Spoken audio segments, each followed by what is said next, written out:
Hello students, आज हम part 2 समांतर रेखाओं का पार्ट शुरू करेंगे, जिसमें जो टॉपिक है आओ सीखे वाला वो हम देखते हैं कि क्या क्या दिया गया है। समांतर रेखा तथा तिर्यक रेखा द्वारा निर्मित कोणों के गुणधर्म, समांतर रेखाओं की कसौटियाँ, समांतर रेखाओं के गुणधर्म का उपयोग सवालों में।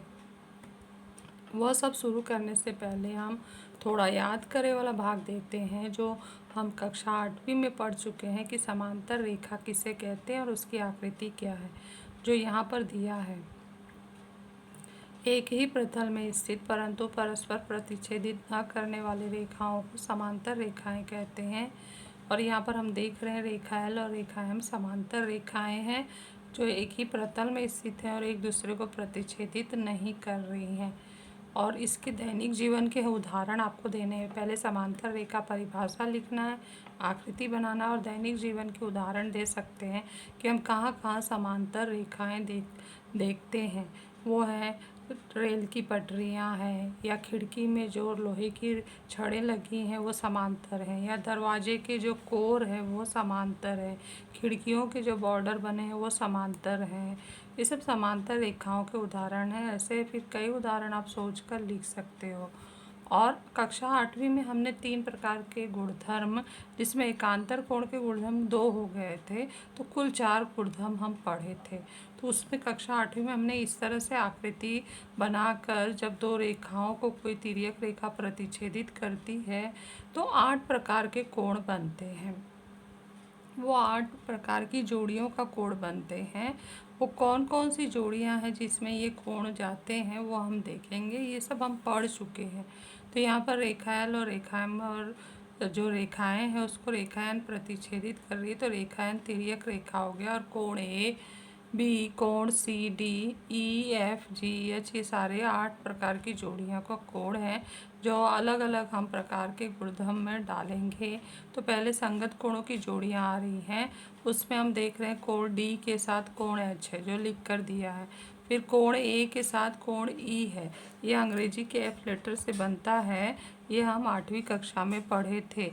अब कोण सी के साथ क्या आएगा? कोण सी नीचे की दिशा में है तो कोण जी आएगा। तो कोण जी यहाँ आप लोगों को पेंसिल से लिखना है और नोटबुक में से फेयर में अच्छे से लिख लेना है। कोण बी के साथ क्या आएगा? कोण एफ आएगा। कोण बी के साथ कोण एफ। अब एकांतर कोणों की जोड़ियां, तो एकांतर कोणों की जोड़ियां अंग्रेजी के जो है जेड लेटर से बनती है, इस तरह से। तो ये जेड लेटर एक इस तरफ से आ गया, तो इसका क्रॉस में आने वाले, विपरीत दिशा में आने वाले कोण, कोण सी और कोण ई है। और नेक्स्ट जो दूसरा है, इधर से अगर हम जेड बनाए तो कोण बी और कोण एच है, तो ये लिख कर दिया है। और ये हमारे जो कोण हुए एकांतर कोण का अंत एकांतर कोण हुआ। एकांतर कोण का बाह्य एकांतर कोणों का भी जोड़ी है, जो बाहर से क्रॉस में विपरीत दिशा में बनते हैं। वो है कोण डी और कोण एफ बाह्य एकांतर कोण, कोण ए और कोण जी बाह्य एकांतर कोण। तो ये हमारे एकांतर कोण में 2 प्रकार की जोड़ियां बन गई। उसके बाद अंतः कोणों की जोड़ियां जो है, जो अंदर बनती है, जो अंग्रेजी के सी लेटर से दिखाई देता है, तो वो है कोण बी और कोण ई, पहला जोड़ी। और दूसरा जोड़ी है कि इस तरफ भी सी बनेगा तो कोण सी और कोण एच। तो जब अब अभी हम कृति करेंगे और देखेंगे कि इन कोणों में क्या संबंध है, क्या ये कोण आपस में जो जोड़ियां हमने लिखे हैं सर्वांगसम होती हैं, या इनके मापों का योगफल कुछ आता है खास संख्या, वो सब हम देखेंगे। तो लेकिन इस सब की जानकारी हम 8वीं में ले चुके हैं कृति द्वारा, कि कुछ महत्वपूर्ण गुणधर्म जो हम 8वीं में पढ़कर आए हैं उनका उपयोग यहाँ सवालों में करना है। वो है परस्पर प्रतिच्छेदित करने वाली 2 रेखाओं द्वारा निर्मित शीर्षाभिमुख कोण सर्वांगसम होते हैं। ये 7वीं में हम पढ़े थे। रेखीय युगल कोण परस्पर संपूरक कोण होते हैं, ये भी 7वीं में हमने पढ़ लिया है। तो उसका उपयोग ये क्यों याद दिलाया जा रहा है कि इसका उपयोग सवालों में आप लोगों को करना है।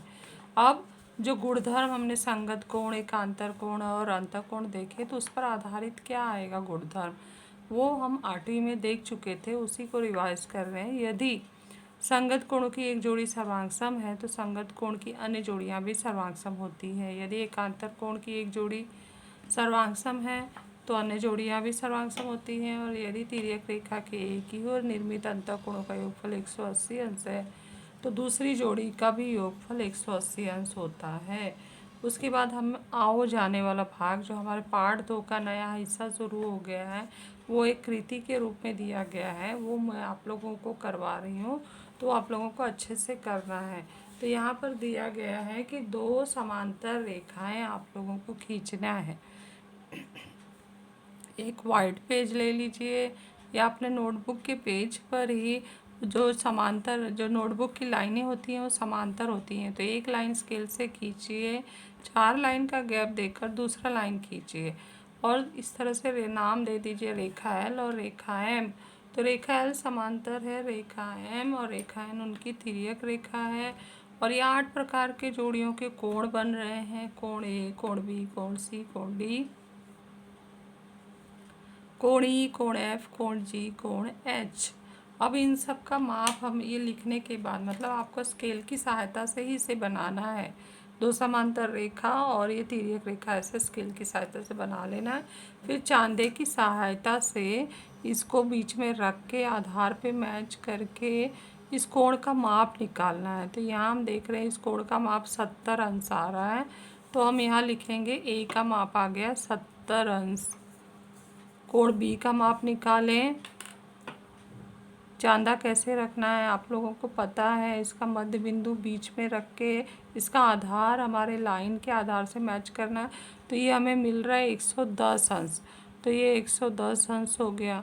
उसी तरह से नीचे आएंगे, हम कोण सी का मापन करेंगे, ऐसे चांदा रख के आधार से मैच करना है। तो कोण सी आ रहा है 70 अंश। कोण डी हमारा अधिक कोण है, आधार से मैच कर रहे हैं, तो वो आ रहा है 110 अंश। फिर वापस हमें जाना है यहाँ पर कोण ई के पास, चांदा रखना है, देख रहे हैं हमें 70 अंश आ रहा है। फिर कोण एफ के पास बीच में उसका मध्य बिंदु रखकर आधार से मैच करेंगे, तो ये आ रहा है 110 अंश। ये सारा मेज़रमेंट आप लोग जो डायग्राम बनाएंगे ना उससे बनाना है, ज़रूरी नहीं कि सबका यही माप आए। तो एच आ गया 110 अंश और जी हम नापते हैं तो ये आ गया 70 अंश। तो इस तरह से सारा माप ले लेना है। और अभी हमने देखा है कि संगत कोणों की जोड़ियाँ कौन कौन सी होती हैं, वो हमें देखना है।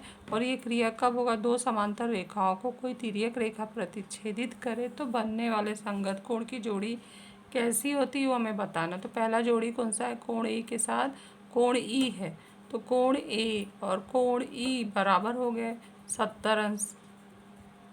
दूसरी जोड़ी है कोण डी के साथ कोण एच है, कोण डी बराबर कोण एच बराबर, हम देख रहे हैं माप समान है, 110 अंश। तीसरी जोड़ी है कोण बी के साथ कोण एफ, कोण बी बराबर कोण एफ बराबर कितना आ रहा है 110 अंश।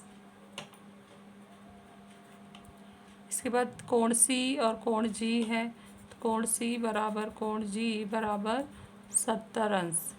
तो निष्कर्ष क्या निकलता है, निष्कर्ष यह निकलता है कि जब 2 समांतर रेखाओं को कोई तिर्यक रेखा प्रतिच्छेदित करे तो निर्मित संगत कोणों की जोड़ियाँ, संगत कोणों की सभी जोड़ियाँ सर्वांगसम होती हैं। ये आपको निष्कर्ष लिखना है। फिर अंतः एकांतर कोणों की जोड़ियाँ, अंतः एकांतर कोणों की जोड़ियाँ हम देख रहे हैं कि ये कोण सी और कोण ई है, तिरछे जो बना हुआ है, और दोनों का माप समान है। कोण सी बराबर कोण ई बराबर 70 अंश। और अगला जोड़ी कोण डी के साथ कोण एफ है, कोण डी बराबर कोण एफ बराबर, दोनों का माप समान है। तो ये भी जब 2 समांतर रेखाओं को कोई तिर्यक रेखा प्रतिच्छेदित करे तो बनने वाले अंतः एकांतर कोण, अंतः एकांतर कोण सर्वांगसम होते हैं।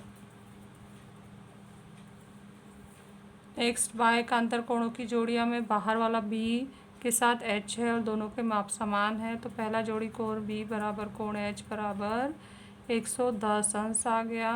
और दूसरा जोड़ी कोण ए के साथ कोण जी है, कोण ए बराबर कोण जी बराबर 70 अंश। तो बनने वाले जो बाह्य एकांतर कोण हैं, बाह्य एकांतर कोण कैसे हैं, सर्वांगसम है। बाह्य एकांतर कोण सर्वांगसम होते हैं। इस हम साथ में निष्कर्ष भी लिखते जा रहे हैं और यही निष्कर्ष हमें आगे चल के सिद्ध करना है और सवालों में उपयोग भी करना है। तो नेक्स्ट हमारा जो है अंतः कोण जो है, अंतः मतलब अंदर बनने वाला सी के लेटर में, तो ये पहला जोड़ी है कोण डी और कोण ई, दोनों का माप अलग है, 110 है और 70 है। तो मतलब ये सर्वांग नहीं है, लेकिन इनका योगफल 80 आ रहा है। यहाँ भी दूसरा जोड़ी कोण सी और कोण एफ जोड़ रहे हैं तो 180 आ रहा है, ये दोनों सर्वांग नहीं है। तो यहाँ पर हम लिखेंगे पहला जोड़ी अंत एकांतर कोण की कोण डी प्लस, नाम देख लेते क्या है, कोण डी के साथ कोण ई है, कोण डी प्लस कोण ई बराबर 110 धन 70 बराबर 180 अंश। और यहाँ पे कोण सी प्लस कोण एफ, नाम चेक कर लेते हैं, कोण सी और कोण एफ है और उसका मान हम रखते हैं तो 70 धन 110 बराबर 180। तो इससे निष्कर्ष क्या निकलता है, निष्कर्ष ये निकलता है कि अंतः कोणों की सभी जोड़ियाँ